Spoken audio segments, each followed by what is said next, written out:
Test 4. You will hear a number of different recordings, and you will have to answer questions on what you hear. There will be time for you to read the instructions and questions, and you will have a chance to check your work.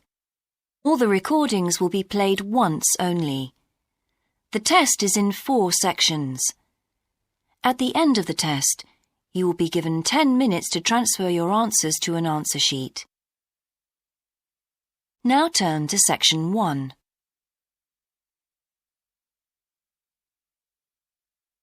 Section 1. You will hear a man telephoning to ask about a job in a hotel.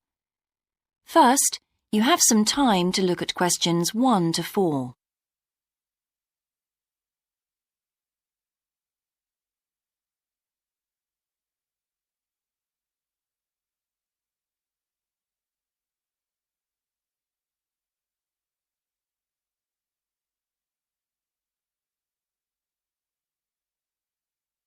You will see that there is an example that has been done for you. On this occasion only, the conversation relating to this will be played first. Hello, West Bay Hotel. Can I help you? Oh, good morning. I'm ringing about your advertisement in the Evening Gazette. Is that the one for temporary staff? That's right.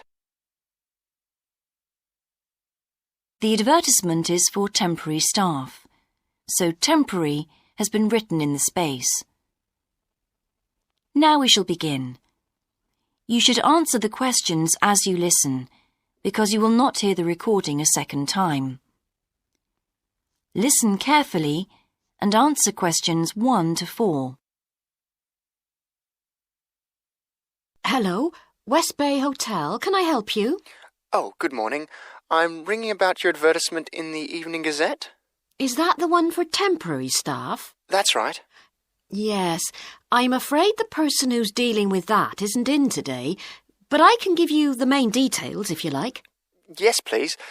Could you tell me what kind of staff you're looking for? We're looking for waiters at the moment. There was one post for a cook, but that's already been taken. Oh, right. What are the hours of work? There are 2 different shifts. There is a day shift from 7 to 2 and a late shift from 4 till 11. And can people choose which one they want to do? Not normally, because everyone would choose the day shift, I suppose. You alternate from one week to another. OK, I'm just writing all this down. What about time off? You get 1 day off, and I think you can negotiate which one you want. It's more or less up to you, but it has to be the same one every week. Do you know what the rates of pay are? Yes, I've got them here. You get £5.50 an hour, and that includes a break. Do I have to go home to eat, or...? You don't have to. You can get a meal in the hotel if you want to, and there's no charge for it, so you might as well. Oh, good. Yes, so let's see. I get £231 a week. You'd also get tips. Our guests tend to be quite generous. Before you hear the rest of the conversation, you have some time to look at questions 5 to 10.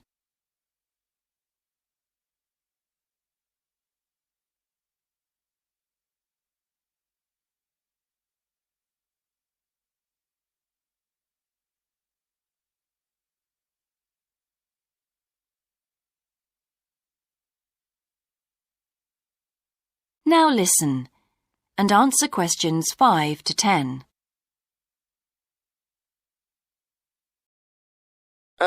Is there a uniform? What about clothes? Yes, I forgot to mention that. You need to wear a white shirt, just a plain one, and dark trousers. You know, not green or anything like that. And we don't supply those. That's okay, I've got trousers. I just have to buy a couple of shirts. What about anything else? Do I need a waistcoat or anything? You have to wear a jacket, but the hotel lends you that. I see. One last thing. I don't know what the starting date is. Just a minute. I think it's sometime around the end of June. Yes, the 28th, in time for the summer. That's great. I'm available from the 10th. Oh, good. Well, if you can call again, you need to speak to the service manager. Her name's Jane Irwin. That's Urwin. And she'll probably arrange to meet you. OK, and when's the best time to ring? Could you call tomorrow? She usually starts checking the rooms at midday, so before then if you can, so she'll have more time to chat. I'll just give you her number because she's got a direct line. Thanks. It's 832-009. 823-009. 832. Oh, OK. Yes, I'll do that. And by the way, she will ask you for a reference, so you might like to be thinking about that. You know, just someone who knows you and can vouch for you. Yes, no problem. Well, thanks very much for your help. You're welcome. Bye. Bye. That is the end of section 1. You now have half a minute to check your answers.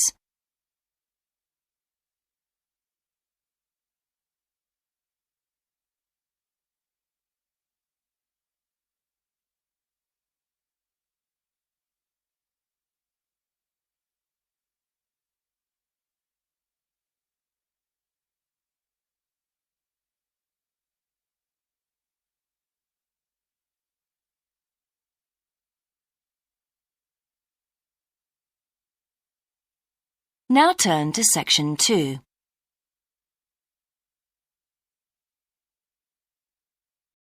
Section 2.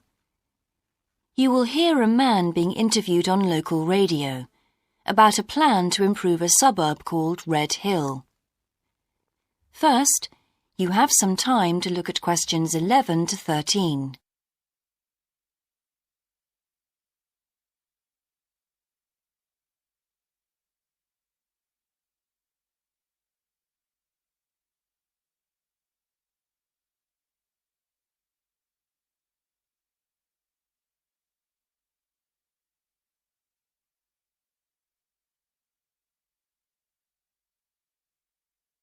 Now listen carefully and answer questions 11 to 13. Good morning and welcome again to Your City Today. With me today is Graham Campbell, a councillor from the City Council. He'll be telling us about the plan to improve the fast-growing suburb of Red Hill. Good morning, Graham, and welcome to the show. Good morning, Carol. Now, Graham, I understand that there has been a lot of community consultation for the new plan. Yes, we've tried to address some of the concerns that local groups told us about. People we've heard from are mainly worried about traffic in the area and in particular the increasing speed of cars near schools. They feel that it's only a matter of time before there's an accident as a lot of children walk to the school. So we're trying to do something about that. Another area of concern is the overhead power lines. These are very old and a lot of people we spoke to asked if something could be done about them. Well, I'm happy to report that the power company have agreed to move the power lines underground at a cost of $800,000. I think that will really improve the look of the area as well as being safer. That's good to know. But will that mean an increase in rates for the local businesses in that area? Well, the power company have agreed to bear the cost of this themselves after a lot of discussion with the council. This is wonderful news, as the council now has some extra funds for us to put into other things like tree planting and artwork. Before you hear the rest of the interview, you have some time to look at questions 14 to 20.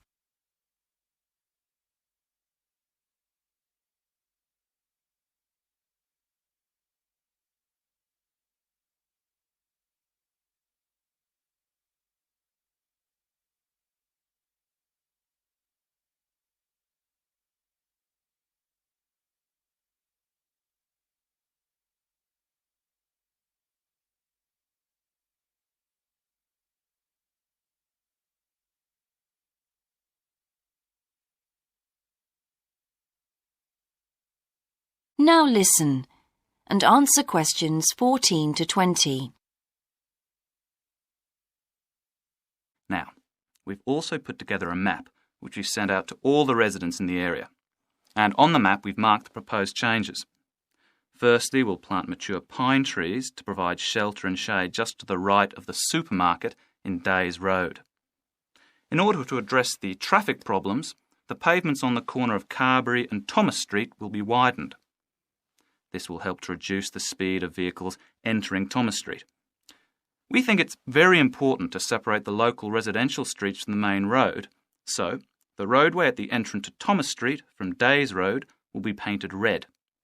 This should mark it more clearly and act as a signal for traffic to slow down. One way of making sure that the pedestrians are safe is to increase signage at the intersections. A Keep Clear sign will be erected at the junction of Evelyn Street and Hill Street to enable traffic to exit at all times. Something we're planning to do to help control the flow of traffic in the area is to install traffic lights halfway down Hill Street where it crosses Days Road. Now, we haven't only thought about the cars and traffic, of course. There's also something for the children. We're going to get school children in the area to research a local story, the life of a local sports hero, perhaps. And an artist will incorporate that story into paintings on the wall of a building on the other side of Hill Street from the supermarket. And finally, we've agreed to build a new children's playground, which will be at the other end of Hill Street, close to the intersection with Carberry Street. Wonderful. Now, what's the next stage? Well, the final plan... That is the end of section 2. You now have half a minute to check your answers.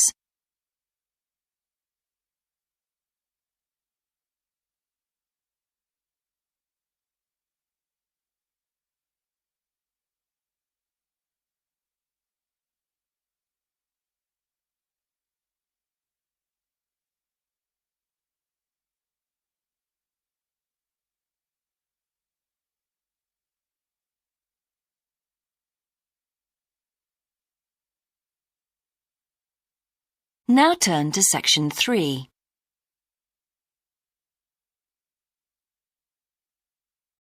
Section 3.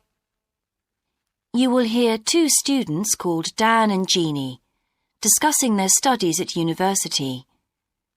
First, you have some time to look at questions 21 to 26.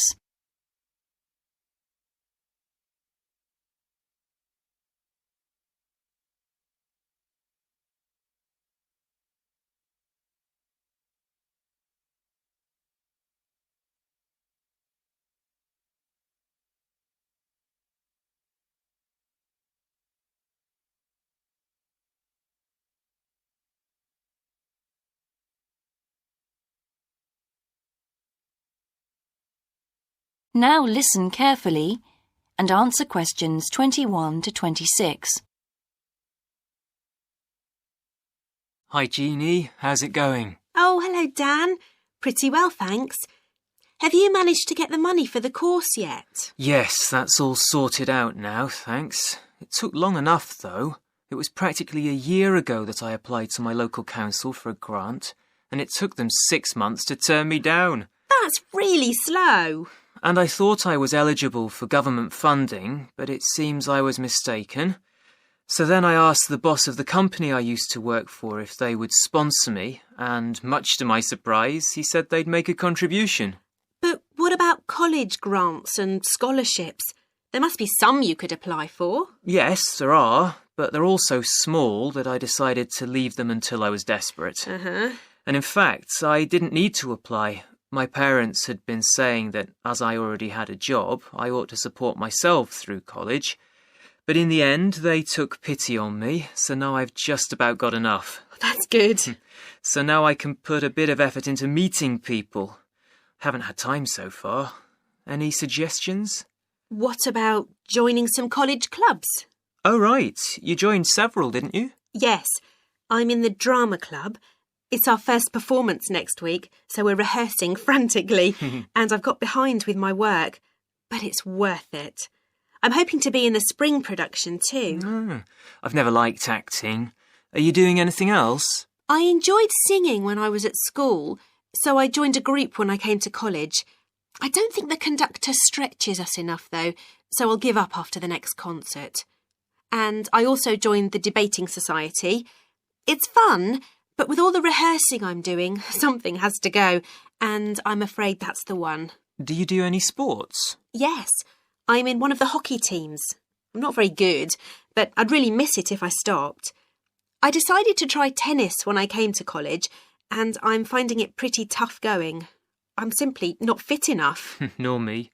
I think I'll give that a miss. I'm hoping it'll help me to build up my stamina, but it'll probably be a long haul. Good luck. Thanks. How are you finding the course? I wish we had more seminars. What? I'd have thought we had more than enough already. All those people saying clever things that I could never think of. It's quite interesting, but I wonder if I'm clever enough to be doing this course. I find it helpful to listen to the other people. I like the way we're exploring the subject and working towards getting insight into it. How do you get on with your tutor? I don't think I'm on the same wavelength as mine, so I feel I'm not getting anything out of the tutorials. It would be more productive to read a book instead. Oh, mine's very demanding. She gives me lots of feedback and advice, so I've got much better at writing essays. And she's helping me plan my revision for the end-of-year exams. Oh, do tell me, I always struggle with revision. Before you hear the rest of the discussion, you have some time to look at questions 27 to 30.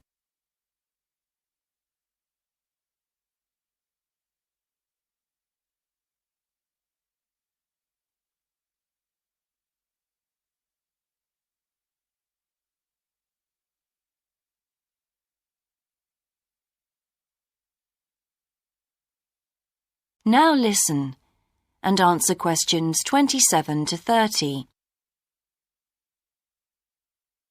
Well, the first thing is to find out exactly what's required in the exams. Would it help to get hold of some past papers? Yes, they'll help to make it clear. Right, I'll do that. Then what?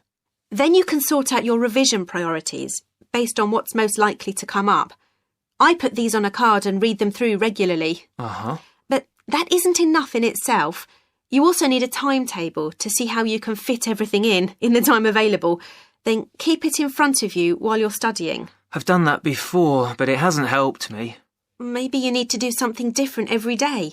So if you break down your revision into small tasks and allocate them to specific days, there's more incentive to tackle them. With big topics, you're more likely to put off starting. Good idea. And as I revise each topic, I write a single paragraph about it. Then later I can read it through quickly, and it helps fix things in my mind. Oh, that's brilliant. I also write answers to questions for the exam practice. It's hard to make myself do it, though. Well, I'll try. Thanks a lot, Jeannie. That's a great help. No problem. See you around. Bye. That is the end of section 3. You now have half a minute to check your answers.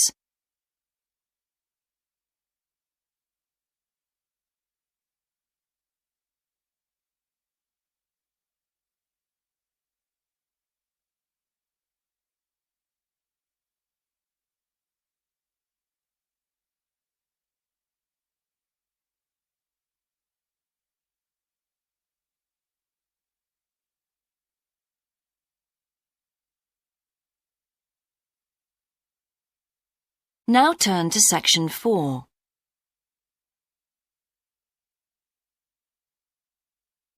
Section 4. You will hear a lecturer giving a talk about Australian rock art to a group of archaeology students. First, you have some time to look at questions 31 to 40.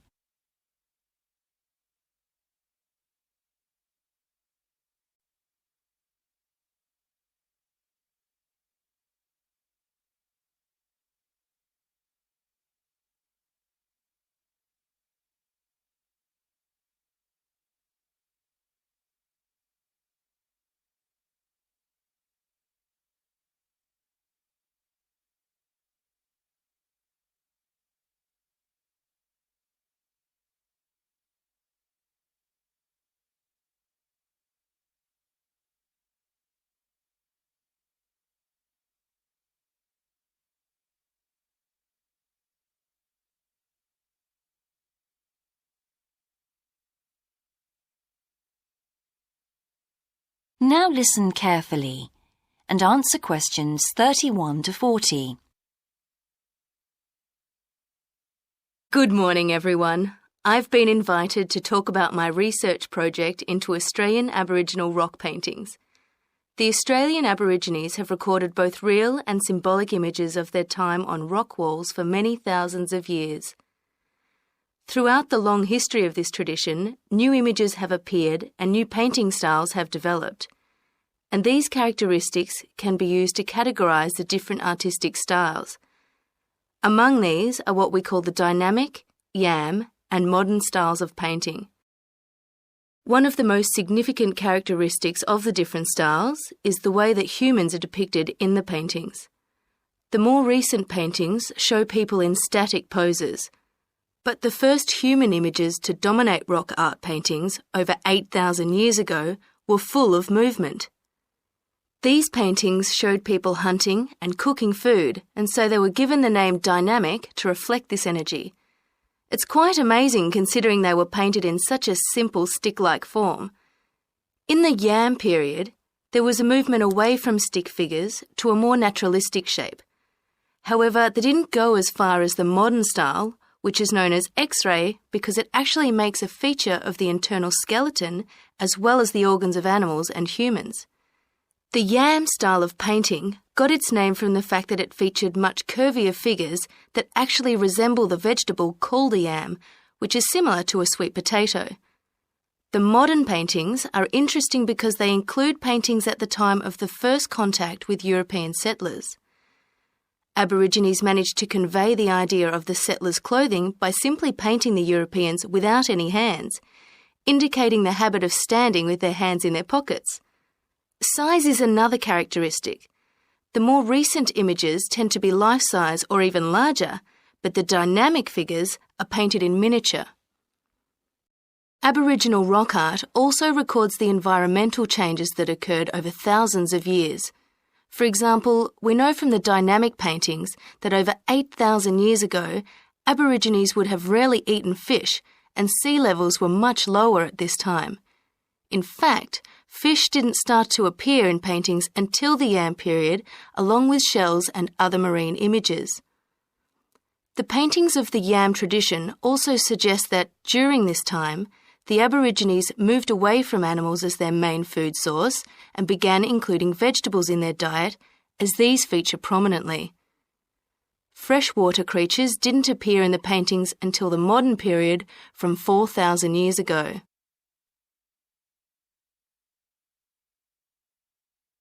So these paintings have already taught us a lot. But one image that has always intrigued us is known as the Rainbow Serpent. The Rainbow Serpent, which is the focus of my most recent project, gets its name from its snake or serpent-like body, and it first appeared in the yam period 4,000 to 6,000 years ago. Many believe it is a curious mixture of kangaroo, snake and crocodile. But we decided to study the Rainbow Serpent paintings to see if we could locate the animal that the very first painters based their image on. The yam period coincided with the end of the last ice age. This brought about tremendous change in the environment, with the sea levels rising and creeping steadily inland. This flooded many familiar land features and also caused a great deal of disruption to traditional patterns of life, hunting in particular. New shores were formed and totally different creatures would have washed up onto the shores. We studied 107 paintings of the Rainbow Serpent and found that the one creature that matches it most closely was the ribboned pipefish, which is a type of seahorse. This sea creature would have been a totally unfamiliar sight in the inland regions where the image is found, and it may have been the inspiration behind the early paintings.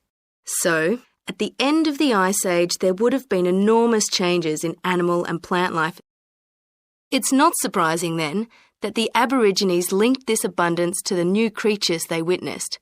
Even today, Aborigines see the rainbow serpent as a symbol of creation, which is understandable given the increase in vegetation and the new life forms that featured when the image first appeared. That is the end of section 4. You now have half a minute to check your answers.